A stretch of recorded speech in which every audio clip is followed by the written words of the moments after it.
এটা জানার জন্য আমাদেরকে এই বিষয়গুলো শিক্ষা দেওয়া হয়েছে। এই বিষয় নিয়ে অনেকগুলো খুতবা হয়ে গেছে। আমার সিরিয়াল অনুযায়ী আজকে হচ্ছে কিয়ামতের লক্ষণের 11 নম্বর পর্ব। এর মধ্যে একটা কি দুইটা খুতবা এখানে হয়েছিল, আর বাকিগুলো বিভিন্ন মসজিদে হয়েছে।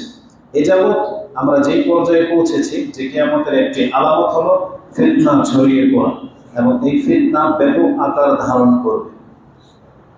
মুসলিমদের জীবনে কিভাবে ফিতনা বা বিপর্যয় দেখা দেবে এগুলো নিয়ে আমাদের আলোচনা হয়ে গেছে কয়েকটা পর্বে। যেমন মুসলিমদের একটা বিপর্যয় হলো মুসলিমের দ্বারা ক্ষতিগ্রস্ত হবে, তার জানমাল ক্ষতি করবে মুসলিমরাই, এটাও আংশিক এখানে আলোচনা হয়েছে। তারপরে মুসলিমদের অনেক বড় একটা ফিতনা হলো মুসলিমরা আমল করা ছেড়ে দেবে। সে জানবে যে এই কাজটা করা ভালো, এটা সুন্নাহ, এটা নফল, এমনকি সে ফরজ কাজ পর্যন্ত ছেড়ে দেবে। এটা রাসূলুল্লাহ সাল্লাল্লাহু আলাইহি সাল্লাম বলেছেন, এটা কিয়ামতের লক্ষণ। এমনকি আপনারা দেখতে পাচ্ছেন সবচেয়ে বড় ফরজ কাজ একজন মুসলিমের জীবনে সেটা হচ্ছে 5 ওয়াক্ত সালাত।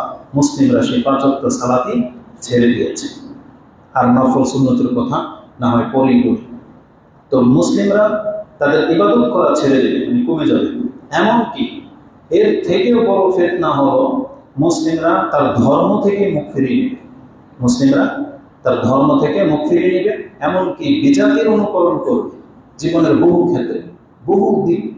এটা প্রমাণ পাওয়া যায় যে আমরা কোনো না কোনোভাবে ইহুদি, খ্রিস্টান, এমনকি হিন্দুদের পর্যন্ত আমরা অনুসরণ করে থাকি বা তাদের অনুকরণ করে থাকি। এটা কিন্তু কিয়ামতের একটা লক্ষণ। এভাবে একদিন পৃথিবী মুসলিম শূন্য হয়ে যাবে। তো এইভাবে মুসলিমদের জীবনের ফিতনাগুলো নিয়ে আমরা আলোচনা করেছিলাম।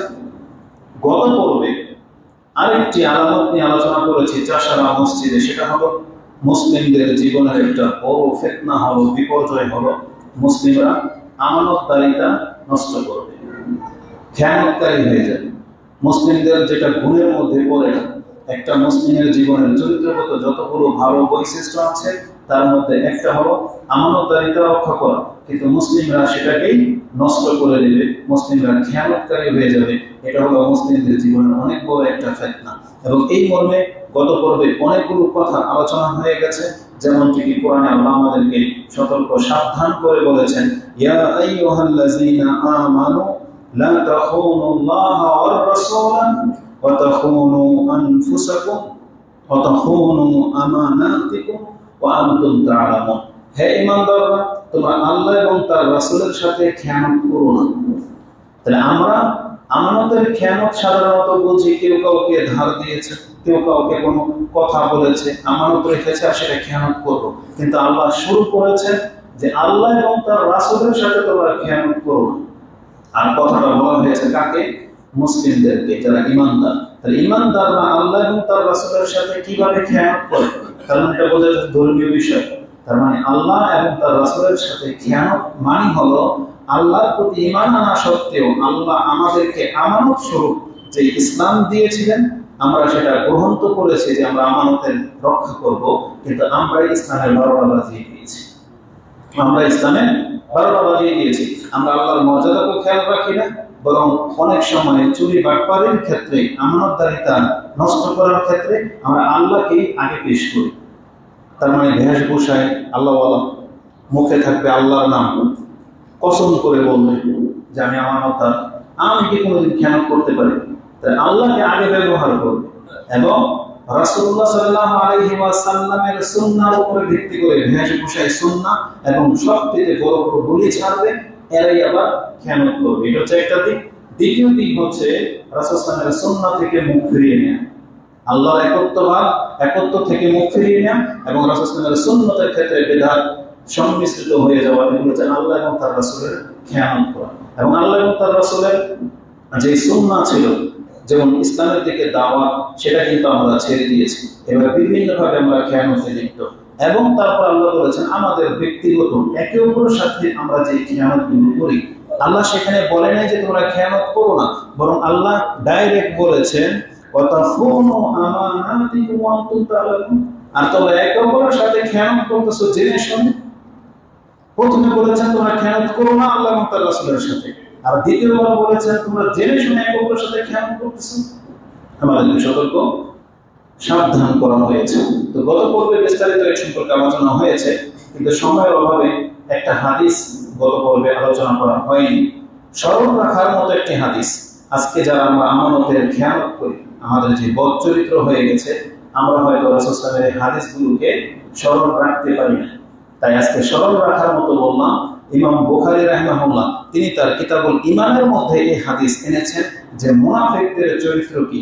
তাতে আমাদেরকে জানানো হয়েছে আন আব্দুল ইবনে আমর আন্না নবী সাল্লাল্লাহু আলাইহি ওয়াসাল্লাম قال আরবাউন মান কুননা ফীহি কানাত মুনাফিকান খালিসান, যার মধ্যে চারটা গুণ থাকবে, মানে চারটা গুণ থাকবে, সেই ব্যক্তি কানা মুনাফিকান খালিসান, সে একবারে পাক্কা মুনাফিক। আর যার মধ্যে চারটা নাই, কোনো একটা থাকবে, বলেছেন ওমান কানাত ফি খাসলাতুন মিনহুন্না কানাত ফীহি খাসলাতুন মিনান নিফাক, আর যার মধ্যে এই চারটা অপরাধের কোনো একটা থাকবে, সে সরাসরি মুনাফিক না, তবে তার মধ্যে নিফাকের মুনাফিকের চরিত্র আছে। সেটা কি?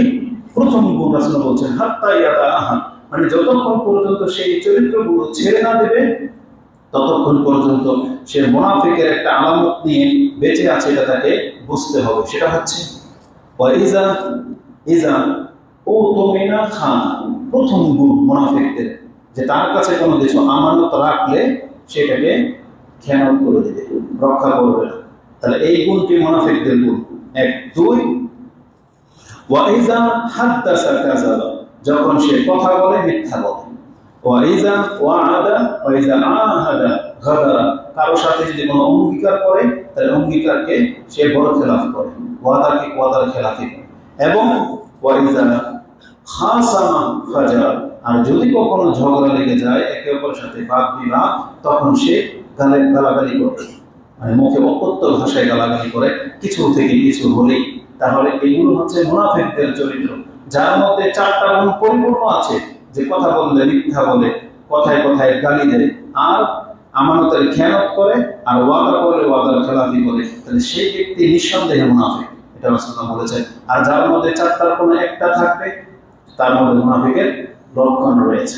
এবার বলেন, আমাদের পুরো জীবনের মধ্যে আমাদের মধ্যে এই গুণগুলো আছে কিনা নাই, এটা ব্যক্তি পর্যায়ে একবার দেখা উচিত।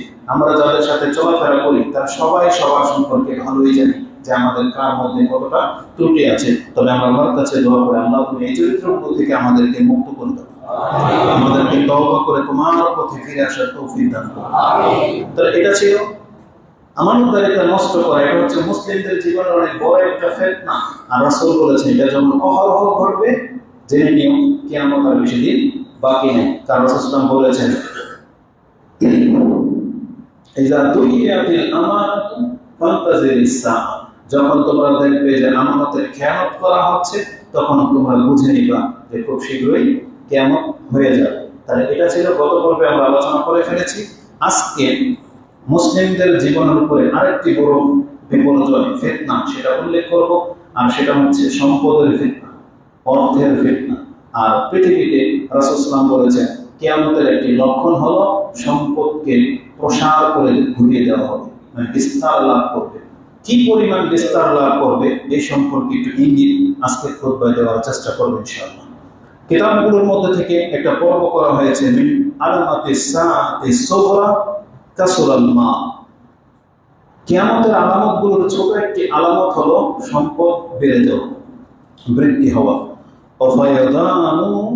ফায়াদানুহু আলান নাস, এবং সেগুলো মানুষের হাতে হাতে পৌঁছে যাওয়া। তার মানে প্রায় অধিকাংশ মানুষ, এমনকি সকল মানুষই সচ্ছল হয়ে যাবে, সকল মানুষই সচ্ছল হয়ে যাবে।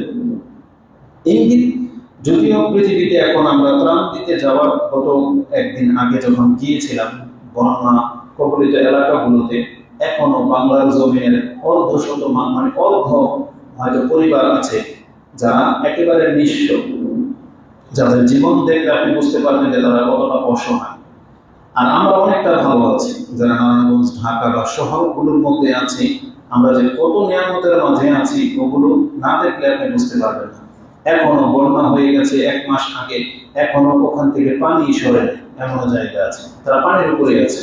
কবে যেগুলো নিষ্কাশন হবে, কবে সূর্যের তাপ বাড়বে আর এগুলো শুকাবে, তারা সে অপেক্ষায় আছে যেই কাজটা ছিল রাষ্ট্রের নায়কের, যে কাজটা ছিল একজন কাউন্সিলরের, যে কাজটা ছিল একটা শহরের মেয়রের, তারা লাপাত্তা, তারা গায়েব, তারা শহরের দিকে তাকানোর সময় নেই, এখন তারা ইলেকশন নিয়ে ব্যস্ত। কিন্তু শত শত পরিবার এই পানির মধ্যে এখনো পানিবন্দী হয়ে আছে। তো যদিও তারা যদি এই আলোচনা শুনে, তারা হয়তো একটা আক্ষেপের নিঃশ্বাস ছাড়বে যে হায় আল্লাহ, কবে আসবে এই দিন যে আমরা কোটিপতি হয়ে যাব। কিন্তু ওটা কিন্তু একটা খারাপ লক্ষণ, ওটা ভালো লক্ষণ না। এই অবস্থাতে থেকেও মানুষ যদি আল্লাহর শুকরিয়া আদায় করে, তাহলে ওই পয়সাওয়ালা হওয়ার আছে এই মুসলিম গরিব হয়ে থাকাটা অনেক ভালো। পয়সা হলে যে কি হবে, যেটা রাসূলুল্লাহ সাল্লাল্লাহু আলাইহি ওয়াসাল্লামকে দেখানো হতো পৃথিবীর চিত্রটা কি হবে। গতকালকের একটা কথা, আসলে সব কথা মেমোরিতে সব সময় জাগে না, আপনার অন্তর কিন্তু সব কথা সব সময় ধারণ করতে পারে না। আপনি কি জানেন একটা বিষয়, আমি যখন এক ভাইকে বললাম যে আমরা গুগল লোকেশন কথায় পাঠাই না, লাইভ লোকেশন, কারেন্ট লোকেশন, এটা তো আজকে ব্যবহার করতেছি কয়েক বছর ধরে, কিন্তু কালকের মতো এরকম ফিল হয়নি। একজন ব্যক্তিকে যখন লাইভ লোকেশন পাঠালাম, আমি যখন দেখতে পাচ্ছি সে এখন অমুক জায়গাতে আছে, তার গাড়িটা আস্তে আস্তে আমাদের দিকে এগোচ্ছে। এটা যদি বর্তমান টেকনোলজির কারণ হতে পারে, এবার বলেন তো দেখি, আল্লাহ সুবহানাহু ওয়া তাআলা যখন পুরো পৃথিবীর চিত্রটা মুহাম্মদ সাল্লাল্লাহু আলাইহি ওয়াসাল্লামের কাছে তুলে ধরেছিলেন, তিনি কিভাবে লাইভ লোকেশন দেখতে পেয়েছিলেন বলেন? তিনি কিন্তু দেখে দেখে বলেছিলেন যে এটা হবে, এটা ঘটবে। যেমন প্রত্যেকটা বিষয়ে হয়তো আল্লাহ তাকে একবার লাইভ দেখিয়ে দিয়েছেন যে আপনার এই পৃথিবী এই পর্যায়ে যাবে, যেটা ব্যক্তি যদি করে দিতে পারে ক্যামেরার মাধ্যমে, সেটা আল্লাহর কাছে কতটা সহজ।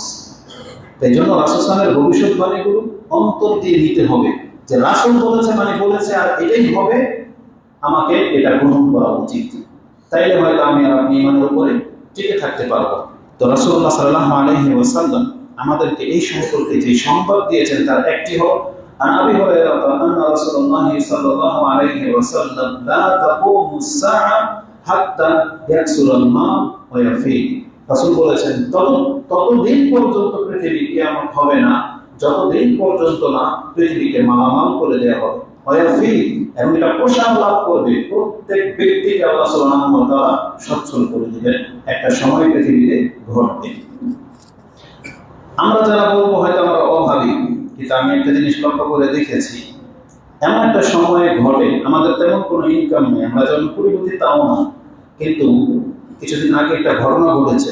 একজন আমাকে একটা আইপ্যাড দিয়েছিল, এই আমার এই মোবাইলটা, এইটা আমার ওয়াইফের একটা ট্যাব বিছানায় যখন পড়ে রইল, তার মানে এগুলো সবগুলো জগতের দাম হবে ধরেন 1.5 লাখ থেকে 2 লাখ টাকা, বিছানায় পড়ে আছে, কারেন্ট চলে গেছে, নেট নাই, এগুলো কোনো কাজে আসে না। অথচ বিছানার উপরে 1.5-2 লাখ টাকার ডিভাইস পড়ে আছে, এটা বেকার। তারপর আমরা নিজেদেরকে অসহায় অভাবী মনে করি। অথচ আপনি ভাবতে পারেন যে আমাদের প্রত্যেকের হাতে হাতে প্রত্যেকটা সেট 20,000 30,000 টাকা দামে। আপনি বুঝতে পারেন যে পৃথিবী কোন দিকে যাচ্ছে, কিন্তু তারপরে আমরা দেখেন সন্তুষ্ট না, আমরা অসুখী, আমরা নিজেদের প্রত্যেকে পেরেশানিতে ভুগতেছি। তার মানে আমাদের চাহিদা দিনের পর দিন বেড়েই যাচ্ছে। এই জন্য আল্লাহ যতই আমাদেরকে দিচ্ছেন, আমরা সেগুলোকে অল্প মনে করতেছি বা আমাদের পেট ভরতেছে না, চোখ প্রশান্ত হচ্ছে না। এটা হচ্ছে আমাদের চরিত্র। এই জন্য রাসূল সাল্লাল্লাহু আলাইহি ওয়াসাল্লাম বলেছেন, একটা আদম সন্তানকে যদি একটা স্বর্ণ ভরা উপত্যকার মালিক করে দেওয়া হয়, ওখানে দাঁড়িয়ে ও আকাঙ্ক্ষা করবে আমার জন্য আরেকটা যদি করে দেওয়া হতো। এভাবে তার চাহিদা বাড়তেই থাকবে। ক্ষান্ত হবে কোথায়? কবরের মাটি যখন তার মুখের উপরে পড়বে। এটা রাসূল সাল্লাল্লাহু আলাইহি ওয়াসাল্লাম বলেছেন। তো কথা হলো, রাসূল বলেছেন মালামাল করে দেওয়া হবে পৃথিবীকে।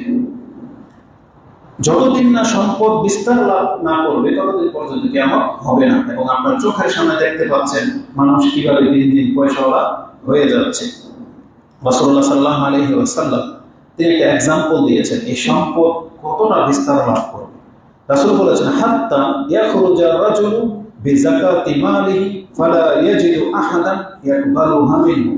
একজন ব্যক্তি তার যাকাতের টাকা নিয়ে বের হবে, যাকাতের টাকা নিয়ে, যেটা কাকে দেওয়া যায়, কিন্তু রাস্তার মধ্যে বা এমন তার নজরে এমন একটা পরিবার পাবে না যারা তার কাছ থেকে যাকাতের টাকা নিবে, একটা পরিবারও পাবে না। সবাইকে এখন আল্লাহ যাকাত খাওয়া থেকে মুক্ত করে দিবেন, কারণ সবার কাছে তখন যথেষ্ট পরিমাণ সম্পদ থাকবে। এটা রাসূলুল্লাহ সাল্লাল্লাহু আলাইহি ওয়াসাল্লাম বলেছেন, যেটা আপনি মুসলিমের একটা বর্ণনায় পেয়ে যাবেন। সাদাকার অধ্যায় হাদিস হচ্ছে 329, 2229 নম্বর হাদিস। অভাবে এমন কাউকে পাবেন না যাকে আপনি দান সাদকা করতে পারেন আর সে আপনার কাছ থেকে এটা নেবে, এমন কোনো মানুষ আপনি পাবেন না।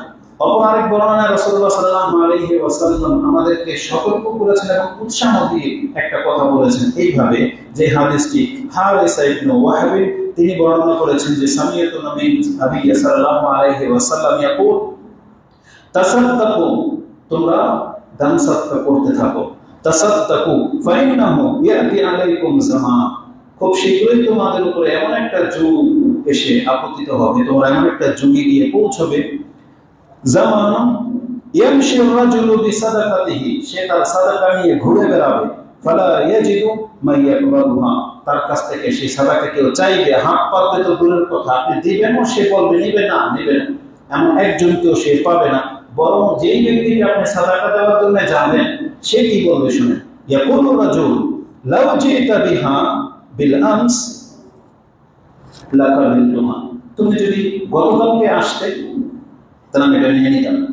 রাতারাতি মানুষের এতটা পরিবর্তন ঘটবে, সে বলবে যে তুমি গতকাল আসতে তাও এটা আমার প্রয়োজন ছিল, আমি নিয়ে নিতাম, কিন্তু আজকে এটা আমার প্রয়োজন নাই। সে বলবে ফাআম্মাল ইয়াউম, বরং আজকে ফালা হাজাতা লি বিহা, আজকে তোমার এই টাকা আমার কোনো প্রয়োজন।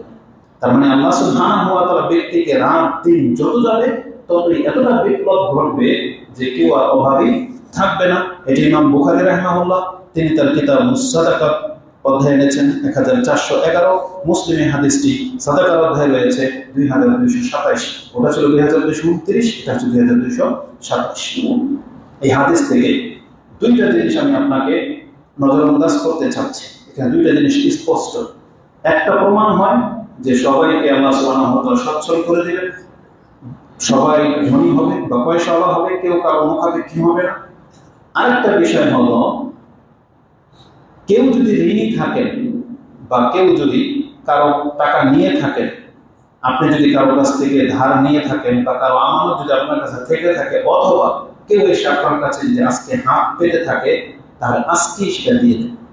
উচিত হবে আজকেই দিয়ে দাও, কারণ রাসূল সাল্লাল্লাহু আলাইহি ওয়াসাল্লাম বলেছেন তোমরা যদি এটা না করো তাহলে অপেক্ষা করো, এমন একটা সময় আসতে যাচ্ছে যখন তুমি হয়তো দিতে চাইবা কিন্তু তোমার কাছ থেকে সেটা কবুল করা হবে না। তার মানে আপনি যদি যাকাতই কাউকে না দেন তাহলে আল্লাহ কবুল করবে কিভাবে? ইবাদতটা করতে পারলেন আপনি যাকাতের নেকি পাবেন, তার মানে বোঝা যাচ্ছে একটা সময় দান সাদকার নেকি এই পৃথিবী থেকে উঠে যাবে, কারণ কেউ নিবে না আপনার কাছ থেকে এই যাকাত, এই দান।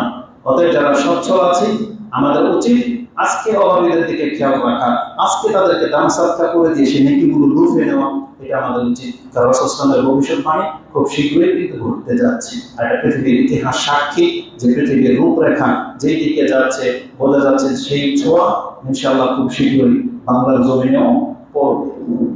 তো এই দুইটা বিষয় আজকের এই আলোচনা থেকে আমরা যে উপদেশ নেব যে বিষয়গুলো, সেটা কি? এক হলো সম্পদ বৃদ্ধি পাওয়া, এটা হচ্ছে একটা আলামতের লক্ষণ, এই সম্পর্কে আজকে কয়েকটা ইঙ্গিত দেব। আরেকটা বিষয় হলো যেটা আমরা নেব যে আমাদেরকে এই বিষয় থেকে কেন সতর্ক হতে হবে।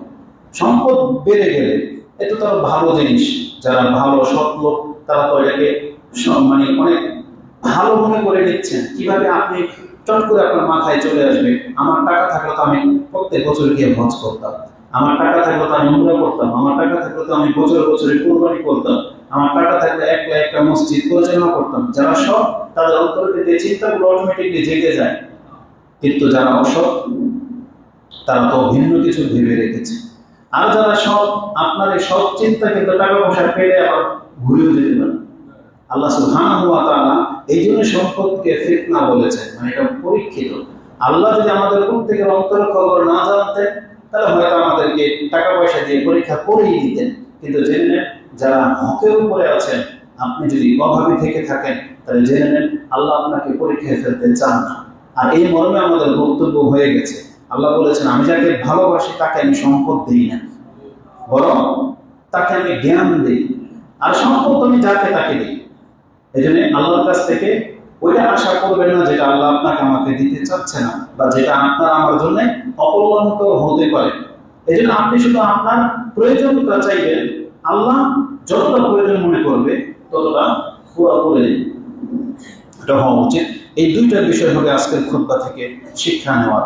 তো আজকের আলোচনার মূল বিষয় যেটা, যে সম্পদ বেড়ে যাবে। আসলে আমি আপনাকে দেখাই একজন ব্যক্তি কিভাবে মালামাল হয়, আমাদের সমাজের মানুষগুলো কিভাবে পয়সাওয়ালা হচ্ছে, এটা একটু দেখায়। তার আগে আপনাকে এটা বলে দিই, যেহেতু রাসূল বলেছেন পৃথিবীকে মালামাল করে দেওয়া হবে, পৃথিবীর সম্পদ বেড়ে যাবে, এটা অটোমেটিকলি বাড়বে। এটা আল্লাহ পৃথিবীর সম্পদকে বাড়িয়ে দিবেন। তার মানে কিভাবে? আল্লাহ কিন্তু পৃথিবীর মাটির নিচে সমস্ত সম্পদ কিন্তু দিয়ে রেখেছেন, তারপরে পৃথিবীটাকে সৃষ্টি করেছেন। এবং আল্লাহ যে বৃষ্টি বর্ষান, ওর মধ্যে বরকত থাকে, ওই বৃষ্টির মধ্যেই লেখা থাকে কোন জায়গা কতটা প্রাপ্য হবে, কোন জায়গার উর্বরতা কতটা বাড়বে, এবং এই ফসল ফলাদি কি হবে, ওই বৃষ্টির সময় আল্লাহ সুবহানাহু ওয়া তাআলা আগে থেকে নির্ধারণ করে রেখেছেন। তো আল্লাহ সুবহানাহু ওয়া তাআলা কি করেন, যে সৌদি আরবকে আল্লাহ সুবহানাহু ওয়া তাআলা ধনী করতে চেয়েছেন, তেলের খনি উদ্ঘাটন করে দিয়েছেন, স্বর্ণের খনি রয়েছে, আফগানিস্তানে এখন শুরু হয়েছে প্রাকৃতিক সম্পদ উত্তোলনের। আল্লাহ চাইলে, যেদিন আল্লাহ চাইবে যে বাংলাদেশকে আমি কুয়েতের মতো করে দেব, তার আল্লাহ সুবহানাহু ওয়া তাআলার কাছে এটা কোনো বিষয় নেই। এমন একটা সম্পদের সন্ধান আল্লাহ বের করে দিতে পারে, দেখিয়ে দিতে পারে, যে আমরা কুয়েতকে পর্যন্ত পাস করে ফেলতে পারি, কারণ কুয়েতের চেয়ে বাংলাদেশ অনেকটা বড়। তো এই জন্য আল্লাহ সুবহানাহু ওয়া তাআলার কাছে কিছুই নেই। তো ব্যক্তিভাবে মানে আল্লাহ নিজে থেকেই যে সম্পদ বাড়িয়ে দিয়ে থাকেন, এই সম্পর্কে একটা হাদিসের দলিল আমি আপনার কাছে পেশ করি। সেটা হচ্ছে ইমাম মুসলিম তার সাদাকার অধ্যায় 2231 নম্বরে রাসূলুল্লাহ সাল্লাল্লাহু আলাইহি ওয়াসাল্লাম বলেছেন, তাকাইউল আরদু আফলাযা কাবিলিহা। মানুষ যেভাবে ভূমি করে দেয় কিছু খেলে, ধরো দামি কিছু খেলো, পেটের ভিতরে গেছে কিন্তু রাখতে পারলো না, ভূমি করে দিল, ঠিক এইভাবে এই জমিনেও তার পেটের ভিতরে যেটা ধারণ করে রেখেছে, একটা সময় আসবে সে ভূমি করে উপর দিকে বের করে দেবে। তার মানে জমিনের নিচে কোথায় গিয়েছে আমরা জানি না, আর আল্লাহ এটা ঘটাবেন, এই জমিন প্রকাশ করে দেবে যে কোন দামি সম্পদ কোথায় আছে, এটা বের করে দেবে। কিভাবে? আমসালা উস্তুয়ানি মিনাজ যাহাবি ওয়াল ফিদ্দা, এবং ডাইরেক্ট বলেছেন স্বর্ণ রূপার খনি কোথায় আছে, এটা প্রকাশ পেয়ে যাবে। তাহলে স্বর্ণ রূপা যখন প্রকাশ পেয়ে যাবে, যেই দেশে প্রকাশ পাবে সেই দেশ ধনী হয়ে যাবে, মালামাল হয়ে যাবে। এটা একটা হাদিস মুসলিমে আছে। এবং আপনারা সেই হাদিস ভালো করেই জানেন যে কিয়ামতের একটা লক্ষণ হলো ফোরাত নদী, যেটা মিশর এবং জর্ডান ওইসব অঞ্চলে আছে। ফোরাত নদী, সেই ফোরাত নদীর ভিতরে স্বর্ণের পাহাড় আছে, এবং সেই পাহাড় খুব শীঘ্রই ভেসে যাবে। এটা কিয়ামতের অনেক বড় একটা নিদর্শন হবে। এবং এই স্বর্ণকে কেন্দ্রিক পৃথিবীতে যত মানুষ মারা যাবে, ইতিমধ্যে কোনো ঘটনাকে কেন্দ্র করে এত মানুষ মরেনি। শুধু এটা ইঙ্গিত করে দিই, রাসূল বলেছেন সে স্বর্ণ আনতে যারা যাবে, তাদের মধ্যে যদি 1000 মানুষ যায়, মাত্র একজন বেঁচে ফিরতে পারবে, 9999 জনই হত্যা হবে। কি মনে করেন? 1000 জনের মধ্যে 999 জনই হত্যা হবে। আরেকটা বর্ণনা আসছে 100 জনের মধ্যে 99 জনই হত্যা হবে। আরেকটা বর্ণনা আসছে 10 জনের মধ্যে 9 জনই হত্যা হবে। তার মানে যারাই যাবে খুব কম লোক বেঁচে ফিরতে পারবে। এই জন্য আমাদেরকে বলেছেন তোমরা দেখে ফিরেও তাকাবে না। সুবহানাল্লাহ। মানে আমি কি বোঝাতে চাচ্ছি জানেন, আপনার আমার সবচেয়ে কল্যাণকর যিনি যিনি আপনার আমার ভালো চান, তিনি কিন্তু আপনাকে ভালো একটা উপদেশ দিবেন। যেমন বাবা মা, টিচার বা কিছু, যে আপনার ভালো চায়, কখনই আপনাকে সেদিকে যেতে দেবে না। যেমন যদি বলা হয় গত কয়েকদিন আগে ঘটনা, একটু গ্যাঞ্জাম হয়েছে, আমাদেরকে ফোন দিয়ে জানানো হলো এই রাস্তায় যান, গ্যাঞ্জাম হচ্ছে, গাড়ি গাড়ি ভাঙতেছে, অন্য রাস্তা দিয়ে যান। তাহলে ও আমার কল্যাণ চাই দিয়েই তো জানিয়েছে, তাই না? ঠিক আপনি যদি না মানেন যে আমি না জিয়ে দেখে আমি এটা নিয়ে আসতে পারি কি, এরকম যদি হয়, রাসূল সাল্লাল্লাহু আলাইহি ওয়াসাল্লাম আমাদেরকে সংবাদ দিয়েছেন যে ফুরাত নদীর স্বর্ণ বের হবে, আমি আর আপনি কি করেছি জানেন? রাসূলের পরের যে উপদেশটা সেই দিকে ভ্রক্ষেপ করি নাই, শুধু এই সংবাদটাকে গ্রহণ করেছি এবং অপেক্ষায় আছি কবে স্বর্ণ বেরোবে, আমরা সেখানে আনতে যাব। কিন্তু রাসূল যে আমাদেরকে নিষেধ করেছেন এখানে যেও না, তার এই উম্মতের অধিকাংশ লোক এই উপদেশ মানবে না, বরং তারা সেই স্বর্ণের জন্যই যাবে। এবং রাসূল বলেছেন তাদের মধ্যে 999 জনই হত্যা হবে। কত বড় ফিতনা! তা আজকে আমি হাদিসটাকে ভিন্ন উদ্দেশ্যে আপনার কাছে পেশ করতে চাচ্ছি, প্রমাণস্বরূপ যে পৃথিবীর সম্পদ যে বেড়ে যাবে তার একটা প্রমাণ হচ্ছে এই হাদিস, যে রাসূলুল্লাহ সাল্লাল্লাহু আলাইহি ওয়াসাল্লাম বলেছেন লা তাকুমুস সাআতু হাত্তা ইয়াহসিরা আল ফুরাত আন ইয়াহসিরা আল ফুরাত আন জাবালিন মিন যাহাব, যতদিন পর্যন্ত ফোরাত নদী বা ফোরাত তার ভূগর্ভে থাকা স্বর্ণের পাহাড়টা জাগিয়ে না দেবে, ততদিন পর্যন্ত কিয়ামত হবে না। আর এই হাদিস আছে কোথায়? মুসলিম ফিতনার অধ্যায়, হাদিস হচ্ছে 7164। আর এটা সবাই আমরা জানি যে ফোরাত নদীতে স্বর্ণ বের হবে। তো বলেন তো দেখি, যখন স্বর্ণের পাহাড় বের হবে, ওই স্বর্ণের মালিক যারা হবে তারা কি আর অভাবী থাকবে? অভাবী থাকবে না। এইভাবে পৃথিবীকে একটা পর্যায়ে মালামাল করে দেওয়া হবে। রাসূলুল্লাহ সাল্লাল্লাহু আলাইহি ওয়াসাল্লাম থেকে এভাবে একাধিক হাদিস এসেছে। আর ব্যক্তি পর্যায়টা বলে নিই, ব্যক্তিরা কিভাবে মালিক হবে। আজকে রাতারাতি দেখতে পাচ্ছেন আপনার পাশের ঘর তারা খেতে পেত না, হঠাৎ করে আপনি দেখতে পাচ্ছেন যে 5 তলা বিল্ডিং উঠে গেছে। কিভাবে ব্যক্তি পর্যায়ে মালিক হচ্ছে তারা, এটাও হবে একটা ইঙ্গিত রাসূল করেছেন। রাসূল বলেছেন যে ক্বালা ইয়াতি আলান নাসি জামান, মানুষের কাছে এমন একটা সময় আসবে লা ইউবালিল মারউ মা আখাযা মিনহু আমিন হালালি আম মিন হারাম। রাসূলুল্লাহ সাল্লাল্লাহু আলাইহি ওয়াসাল্লাম বলেছেন, মানুষ রাতারাতি কিভাবে ধনী হবে সে শুধু নিজেকে নিয়ে ভাববে। সে এটা ভ্রুক্ষেপ করবে না যে আমি যে সম্পদ গ্রহণ করতেছি এটা হালাল না হারাম। তার মানে মানুষের মুখ্য উদ্দেশ্য হবে ধনী হওয়া, মানুষের মুখ্য উদ্দেশ্য হবে পুঁজিপতি হওয়া, সেটা হালাল ভাবে হোক না হারাম ভাবে হোক, এটা আর দেখা দেখি নাই, ও এটাকে ভ্রুক্ষেপই করবে।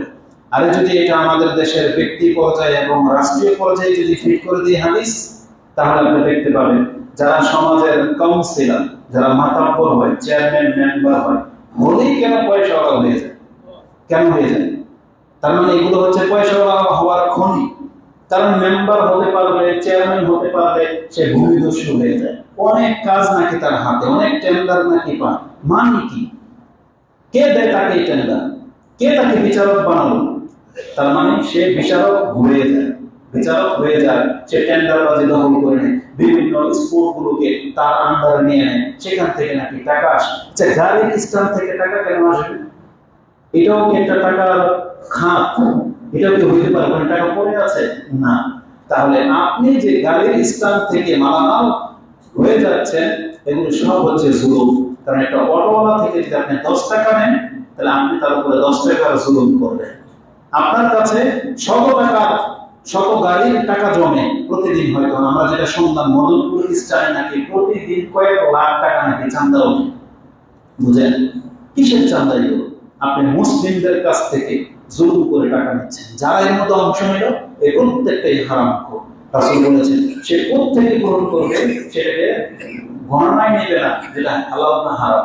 গত খুতবায় যখন এই উদাহরণগুলো, ছোট ছোট উদাহরণগুলো দিচ্ছি, এক ব্যক্তি বলতেছে আপনি আলু পেঁয়াজের উদাহরণ দিলেন, তাহলে রাষ্ট্রের যে শত কোটি টাকা চুরি করে নিয়ে রাষ্ট্র পালিয়েছে, একটা ডাইরেক্ট শেখ হাসিনা ওনার নাম নিয়ে বলবো, আওয়ামী লীগের নেতাগুলোর নাম নিয়ে বলবো, মেট্রো রেল থেকে কোটি কোটি টাকা লুটতারাজ হয়ে গেছে, তা এগুলো বলেন না? আমাদের কাছ কি ওগুলো? আমরা কোনগুলো চর্চা করি? আমরা তো মাঠে ঘাটে রাস্তাঘাটে যেগুলো দেখতে পাই সেগুলো আমাদের মেমোরিতে থাকে। ওগুলোর খবর তো আপনারা ভালো জানেন, বুঝেন না? তবে জেনে নেন, দুর্নীতি হাজার শত কোটি টাকা হোক আর 1 টাকা হোক, দুর্নীতি আল্লাহ তাকে ধরবে, আপনাকে ছেড়ে দিবে না। আপনি 1 টাকার কারণে ধরা খেয়ে যান। তো রাসূলুল্লাহ সাল্লাল্লাহু আলাইহি ওয়াসাল্লাম বলেছেন ব্যক্তি পর্যায়ে মানুষ ধনী হয়ে যাবে কিভাবে? যে সে খাবে, মাল খাবে, কিন্তু এটা হালাল না হারাম সেটা বাপ বিচার করবে না। আমিনাল হালাল আমিন হারাম, সেটাকে হালাল ভাবে নিল না হারাম ভাবে নিল। যেমন গত আরেকটা পর্বে বলেছিলাম, ব্যাংকে যারা চাকরি করে তারা এটাকে হালাল মনে করে, ব্যাংকের চাকরিটাকে তারা হালাল মনে করে।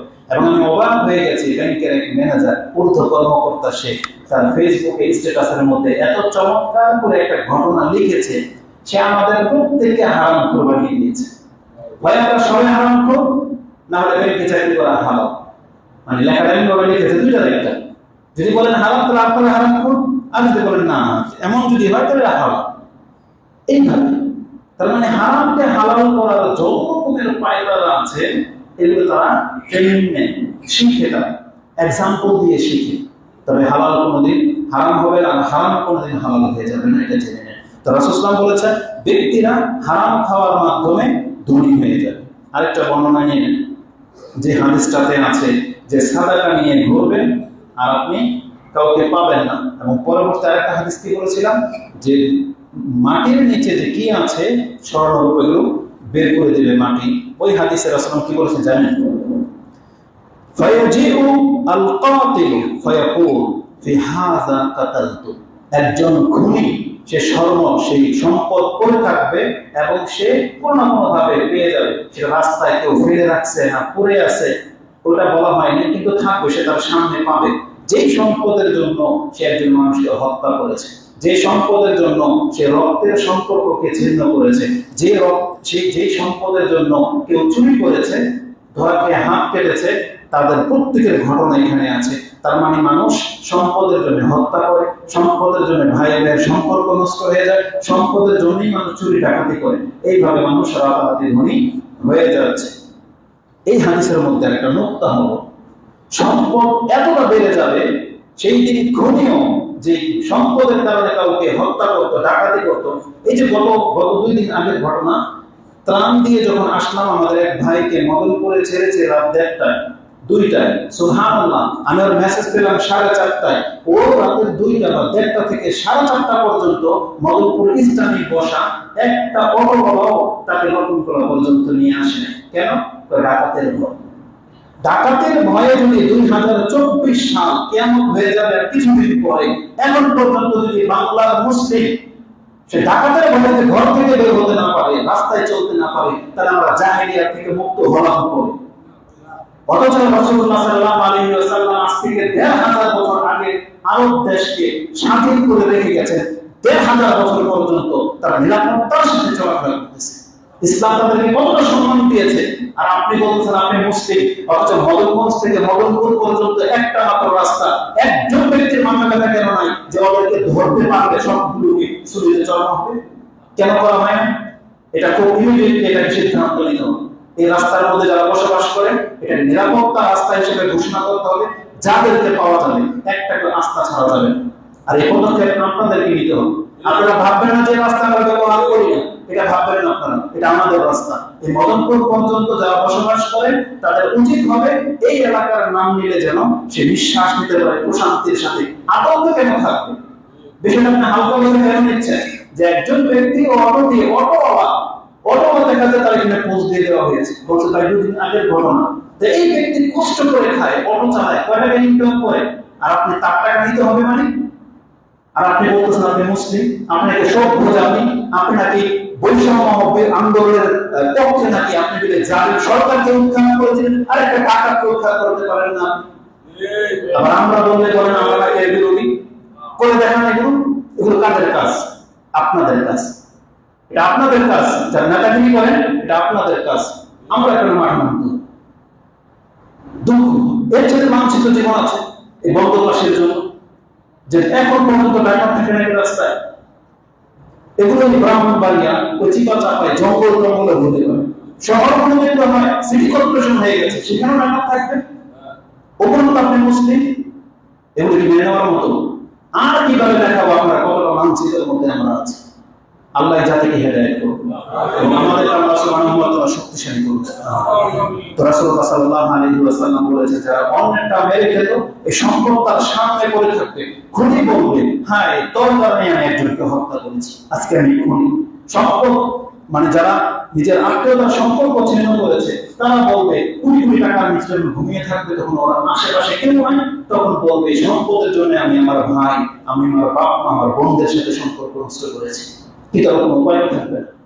চোর বন্ধুরা হাত কাটা গেল, বলবে আমার হাত কাটা গেছে চুরির কারণে, এই সম্পদের কারণে, আজকে আমার কোনো প্রয়োজন নেই। তো সম্পদ এত বেশি বৃদ্ধি পেয়ে যাবে। এই জন্য আমাদের মুসলিম ভাইদেরকে আমরা বলবো, আপনি যতটুকু মালিক হচ্ছেন হালাল ভাবে হওয়ার চেষ্টা করেন। দেখেন ইনশাআল্লাহ আজিজ, আল্লাহ আপনাকে খুব শীঘ্রই সচ্ছল করে দেবে, খুব শীঘ্রই সচ্ছল করে দেবে ইনশাআল্লাহ। কারণ আল্লাহ সুবহানাহু ওয়া তাআলা আমাদের দুনিয়াতে খাইয়ে করে বাঁচিয়ে রেখেছেন, আল্লাহ আমাদেরকে জান্নাত দিতে চান। অতএব একটু ধৈর্য ধারণ করেন। আমাদের সাহাবায়ে কেরামরা তারা রুটি খেয়েছে, গাছের পাতা পর্যন্ত খেয়েছে, কেন? যাতে আমরা তাদেরকে অনুসরণ করতে পারি। আমাদেরকে হারাম ইনকাম করে কাচ্চি কেন খেতে হবে? কেন ডাল ভাতে আমাদের পেট যথেষ্ট হয় না? কেন? আপনি বিলাসিতা ছেড়ে দেন। আজকে কিছু করি যত রংধর্মের মধ্যে আমরা মুসলিমরা জড়িয়ে পড়ি, এগুলোর মূলে হচ্ছে আপনার হারাম ইনকাম। আপনার হারাম ইনকাম বন্ধ হয়ে যেত, আপনার 10 লাখ টাকা মোহর দেওয়া বন্ধ হয়ে যেত।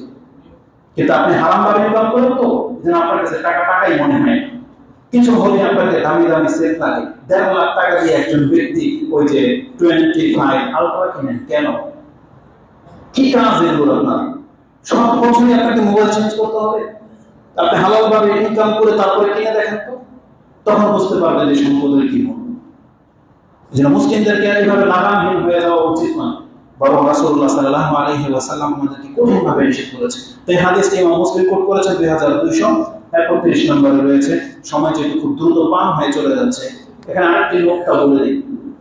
যারা নিজেদেরকে আহলে হাদিস দাবি করেন, সালাফি মানহাজের মনে করেন, কিন্তু আকীদা বোঝেন না, বিভ্রান্তিকর বক্তা চিনেন না, স্বর্ণের কথা যখন আসছে, আমি যদিও বলতে চেয়েছিলাম না, স্কিপ করে দিতাম, কিন্তু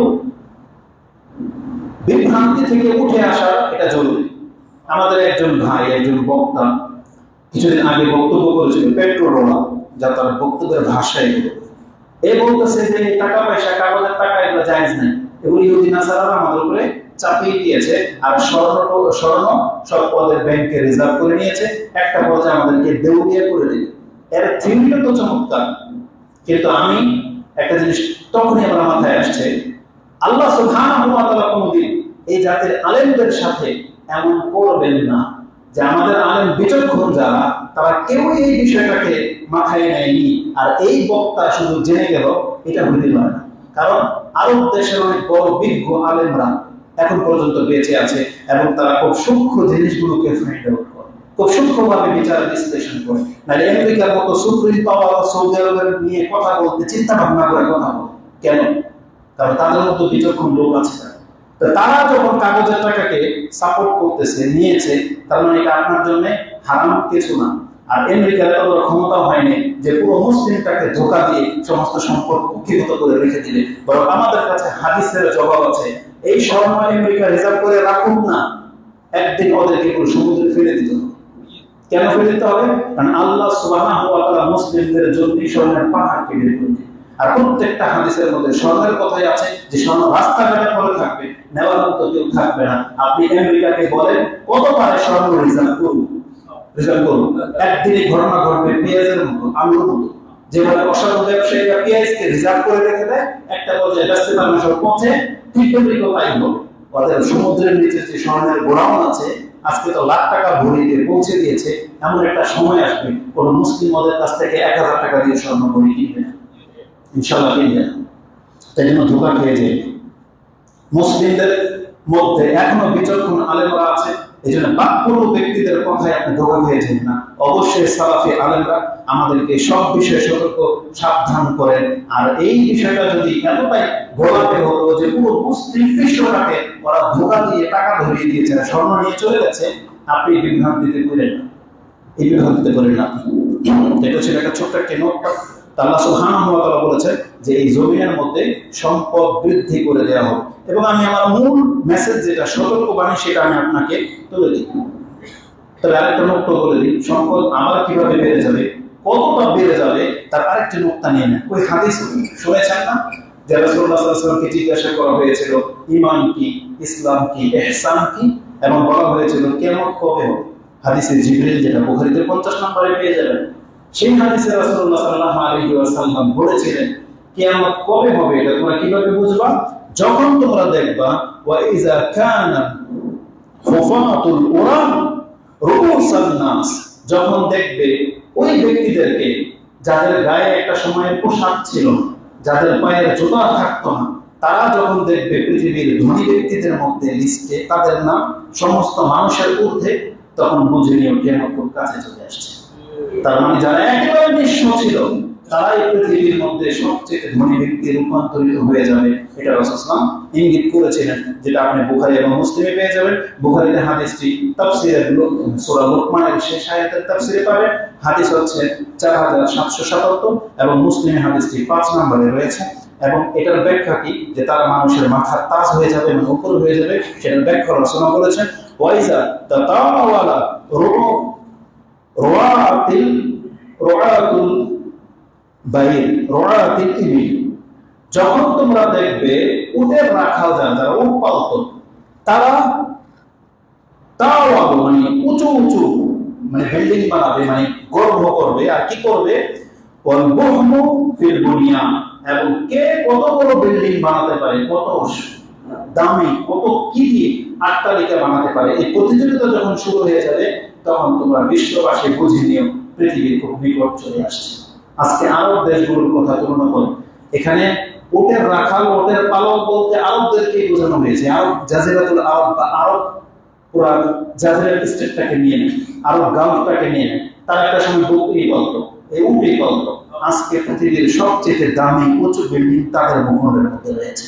কে কার থেকে বেশি বানাতে পারে এগুলো ইঙ্গিত বহন করে। রাসূল বলেছেন পৃথিবীর মালামাল হয়ে যাবে এবং পৃথিবী খুব শীঘ্রই ধ্বংসের দিকে চলে আসতেছে। এখন আমাদেরকে কি শিক্ষা নিতে হবে?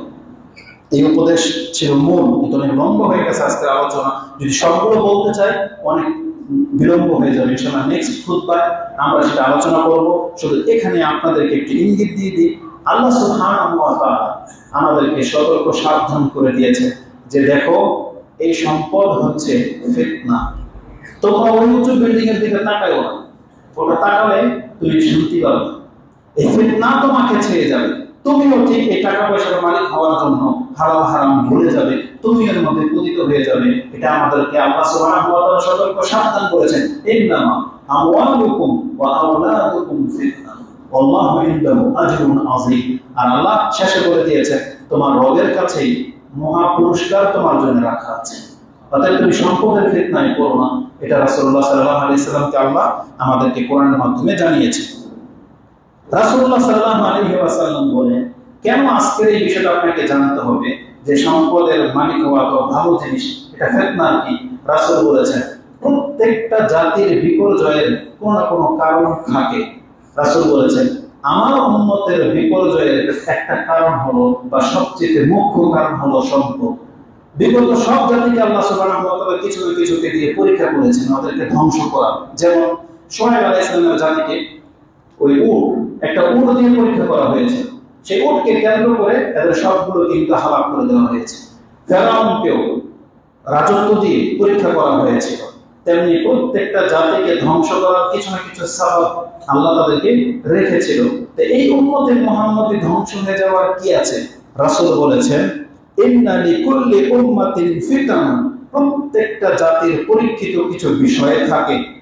আর ওয়া ফিতনাতুল উম্মাতি ওয়া ফিতনাতু উম্মাতি আল মাল, আর আমার উম্মতের ফিতনা করা হয়েছে সম্পদকে, আল মাল। এই সম্পদের কারণে আজকে অধিকাংশ মুসলিমরা বেঈমান হয়ে যায়। আজকে অধিকাংশ মুসলিম তার ধর্ম ছেড়ে দিয়েছে শুধু সম্পদের কারণে। রাসূলুল্লাহ সাল্লাল্লাহু আলাইহি ওয়াসাল্লাম সম্পদকে ফিতনা বলেছেন, যেটা পাওয়ার জন্য আজকে আমরা যেভাবে প্রতিযোগিতায় নেমেছি যে আমরা আল্লাহ সুবহানাহু ওয়া তাআলার বিধানকে পর্যন্ত উপেক্ষা করতে দ্বিধা করি না। এটা ছিল আজকের এই খুতবার সতর্কবাণী। ইনশাআল্লাহ ধাপ বাই ধাপ আমরা সেটা আলোচনা করব। এই হাদিসটা আপনি পেয়ে যাবেন ইমাম তিরমিজি রাহিমাহুল্লাহ, তিনি তার কিতাবুজ যুহুদের মধ্যে উল্লেখ করেছেন। হাদিস হচ্ছে 2336। এবং আজকের খুতবার সর্বশেষ হাদিস, সবগুলোকে স্কিপ করে দিয়ে সর্বশেষ যে হাদিসটা আমি আপনার কাছে পেশ করব সেটা হচ্ছে রাসূলুল্লাহ সাল্লাল্লাহু আলাইহি ওয়াসাল্লাম বলেছেন মা যিবানি জাইয়ানি উরসিলা ফি গানামি বিআফসাদ লাহা মিন হিরসিল মারই আলাল মাল ওয়া শারাফিদ দ্বীন। রাসূলুল্লাহ সাল্লাল্লাহু আলাইহি ওয়াসাল্লাম বলেছেন অর্থ সম্পত্তির লোভ একটা মানুষকে কতটা ক্ষতি করে এই হাদিস থেকে আপনাকে বুঝতে হবে। রাসূল বলেছেন একটা বকরির পালের মাঝে যদি দুইটা ক্ষুধার্ত নেকড়ে বাঘকে ছেড়ে দেওয়া হয়, এ কি করবে? পালে যেটাকে পারে সেটাকে আচর করবে, ক্ষতি করবে, তারপর শেষ পর্যন্ত একটাকে ধরবে, খাবে, তাই না? মানে পাও কানে ক্ষতি করবে। রাসূল বলেছেন একজন ব্যক্তির অর্থের লোভ তাকে এতটা ক্ষতি করে, তার দিনকে, তার ধর্মটাকে এতটা নষ্ট করে, দুইটা ক্ষুধার্ত নেকড়ে ভাগও ওই বকরির পালকে এতটা ক্ষতি করে না। অতএব অর্থের লোভ এটা কমাতে, অর্থের চাহিদা, পুঁজিপতি হওয়ার যে আকাঙ্ক্ষা, এটাকে লাগাম টেনে ধরতে হবে। আপনার ইচ্ছাটাকে আপনি মেরে দিয়ে না, আপনি সচ্ছল হন কিন্তু হালাল ভাবে, ওই রকম হয় না আমিন হালাল আমিন হারাম, এটা হালাল না হারাম সেটা ভ্রুক্ষেপ করবেন না, এমনটা হইতে পারে না, বরং আপনি হালাল ভাবে কত ইনকাম করেন এটা আপনার জন্য কল্যাণকর। কারণ রাসূলুল্লাহ সাল্লাল্লাহু আলাইহি ওয়াসাল্লাম বলেছেন, কারো কারো জন্য অর্থ সম্পদ কল্যাণকর হয়। কার জন্য কল্যাণকর হয়? চেয়েছিলাম যে হাদিসটাকে ছেড়ে দিতে, কিন্তু এখন প্রেক্ষাপটে আমাকে বলতে হবে। সেটা হচ্ছে রাসূল বলেছেন, ওয়াইন্না হাযাল মাল হুলওয়া, নিঃসন্দেহে সম্পদ হচ্ছে মিষ্ট। এই সম্পদের মধ্যে মিষ্টতা আছে। মিষ্টি খাবার যেমন প্রত্যেকের রুচিকর হয়, তা বলছে এই সম্পদের মধ্যে মিষ্টতা হুলওয়া, মানে এটা হচ্ছে হালুয়া টাইপের একটা জিনিস। রাসূল বলেছেন, মান আখাযাহু বিহাক্কিহি, তবে যেই ব্যক্তি এই সম্পদ হকের সাথে গ্রহণ করবে, বিহাক্কিহি মানে হালাল ভাবে গ্রহণ করবে, ন্যায়সঙ্গত গ্রহণ করবে, আর ওয়াদাহু ফি হাক্কিহি, এবং খরচ করবে হক পথে, হক জায়গায় হালাল ভাবে। মানে ইনকাম তো নাকি হালাল ভাবে করেন, কিন্তু খরচ করেন খারাপ ভাবে। যেমন যারা হালাল ভাবে ইনকাম করেন, নেশা করেন, সিগারেট খান, জর্দা খান, আইয়াশ করেন, মহিলাদের পেছনে টাকা নষ্ট করেন, খারাপ কাজে টাকা খরচ করেন, গুন্ডা পালেন যারা টাকা দিয়ে। তাহলে আপনার ইনকাম যদি হালাল হয় কিন্তু খরচ যদি হারাম পন্থায় হয়, তাহলে আপনি এই সম্পদ দ্বারা ফিতনায় পতিত হয়ে গেলেন। আপনি হলেন ফিতনায় পতিত হওয়া ব্যক্তি, মানে আপনি নিজের ধ্বংসকে ডেকে আনলেন। রাসূল সাল্লাল্লাহু আলাইহি ওয়াসাল্লাম বলেছেন, এই জন্য হক হিসেবে আপনাকে সম্পদ গ্রহণ করতে হবে, তাহলে সেই সম্পদ আপনার জন্য কল্যাণকর হবে। ওমান আখাযাহু বিগাইরি হাক্কিহি, আর যারা নাহক ভাবে ইনকাম করতেছেন, বিগাইরি হাক্কিহি কানা কাল্লাযী ইয়াকুলু ওয়া লা ইয়াশবা, এই ব্যক্তির উদাহরণ হচ্ছে ওই ব্যক্তির মতো যে ব্যক্তি শুধু খেতেই থাকে কিন্তু পরিতৃপ্ত হয় না। খেতেই থাকে, খাওয়ার পরে দেখতেছে তার কোনো কি খেলাম, কোনো স্বাদ পায় না সে, অথচ পেট ভরে খেয়ে ফেলছে কিন্তু কোনো তৃপ্তি সে পায় না। কোটি কোটি টাকার মালিক তাও অশান্তিতে ভোগে। আজকে কি মনে করেন, আমরা যদি আমাদের রাজনৈতিক প্রেক্ষাপটে নেতাদের দৃষ্টান্ত শুধু আপনাদের কাছে দেই, কত শত কোটি টাকার মালিক তারা যেদিন ধাওয়া করেছে, তারা পালিয়েছে। কোন কোন নেতার ঘরে নাকি 50 কোটি রিজার্ভ ছিল, রিজার্ভ। কি মনে করেন, তাহলে এত টাকা সম্পত্তি হয়ে তাদেরকে প্রশান্তি কেন আসলো না তাদের জীবনে? প্রশান্তি কেন আসলো? রাসূল বলেছেন, যারা নাহক ভাবে ইনকাম করে তারা খাবে ঠিকই, কিন্তু তারা কোনদিন পরিতৃপ্ত হতে পারবে না। যেটা হাদিসটি ইমাম বুখারী এবং মুসলিম উভয় তাদের কিতাবে এনেছেন, 6427 এবং 2227 নম্বরে রয়েছে মুসলিম। তো সর্বশেষ যে হাদিসটি বলেছিলাম সেটা হচ্ছে কি, রাসূল বলেছেন যে নেকড়ে ভাগ যেভাবে সম্পদ নষ্ট করে, একজন মানুষের সম্পদের লোভ তার দিনকে ওইভাবে নষ্ট করে, দিনকে ওইভাবে নষ্ট করে। আর যদি জায়েজ উদাহরণ দেই না, যারা 12 ঘন্টায় গার্মেন্টসে কাজ করেন, যারা মুদির দোকান চালান, যারা এমন দোকান চালান যে 24 ঘন্টার মধ্যে 20 ঘন্টায় আপনি ব্যবসায় পার করে দেন, এটা হয়তো আপনার প্রয়োজনই করেন। আপনি দেখেন তো দেখি, এই চাকরি, এই ব্যবসা, এই দোকানদারি আপনার ধর্ম থেকে আপনাকে কতটা দূরে ঠেলে দিয়েছে, কতটা দূরে ঠেলে দিয়েছে। আপনার দ্বারা ইসলামের কোনো চেতনাও কাজ নেই, কোনো মূল্যায়ন হয় না, বরং আপনি নিজের ধর্মটা পালন করতে পারেন না। এটা হচ্ছে সম্পদের লোভ বা সম্পদের জন্য নিজেকে ব্যস্ত করে দেওয়ার ক্ষতি, যেটা নেকড়ে ভাগের চেয়েও ক্ষতি। এবং সর্বশেষ উপদেশ নেওয়ার মতো একটা হাদিস, ওই হাদিসটা ছিল ইবনে মাজাহ, তিরমিজিতে 2416 তিরমিজিতে।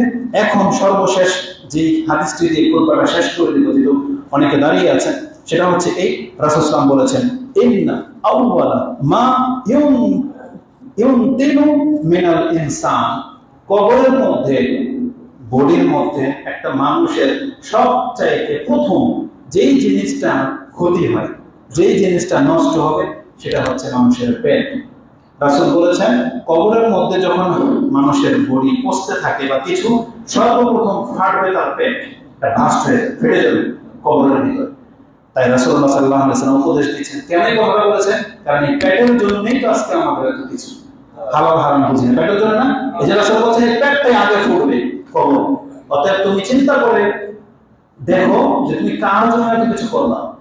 এই যেগুলো করতেছো, হারাম হালাল হারাম বাছো না, যা পাচ্ছ খেয়ে নিচ্ছ, কার জন্য? পেটের জন্য। এটা প্রথম ঘটবে। তখন রাসূল সাল্লাল্লাহু আলাইহি ওয়াসাল্লাম বলেছেন, ফামান ইস্তাতা আল্লাহ ইয়াকুলা ইল্লা তাইয়িবান ফালিয়াফাল, অতএব যে এটা ক্ষমতা রাখে যে আমি হালাল ছাড়া অন্য কিছু খাবো না, রাসূল বলেছেন সেজন্য তাই করো, সেজন্য তাই করো। অতএব আজকে এটা আমাদের মুসলিম ভাইদের জন্য এটা নসিহত। দেখেন কিয়ামত খুব শীঘ্রই চলে আসবে, কাছাকাছিতে, যে কোনো সময় আমরা মারা পড়তে পারি। অতএব আমাদেরকে হালালের উপর থাকতে হবে, হালাল ইনকাম করতে হবে এবং হারাম যারা জড়িত তাদেরকে সঙ্গ ত্যাগ করতে হবে। আল্লাহ আমাকে এবং আপনাদেরকে বুঝার তৌফিক দান করুন। আস্তাগফিরুল্লাহ ওয়া লাকুম ওয়া লিসাইরিল মুসলিমিন ফাস্তাগফিরু ইন্নাহু হুয়াল গফুরুর রহিম।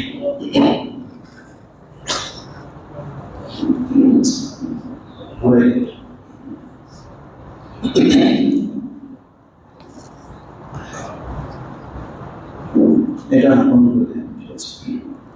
আলহামদুলিল্লাহ রাব্বিল আলামিন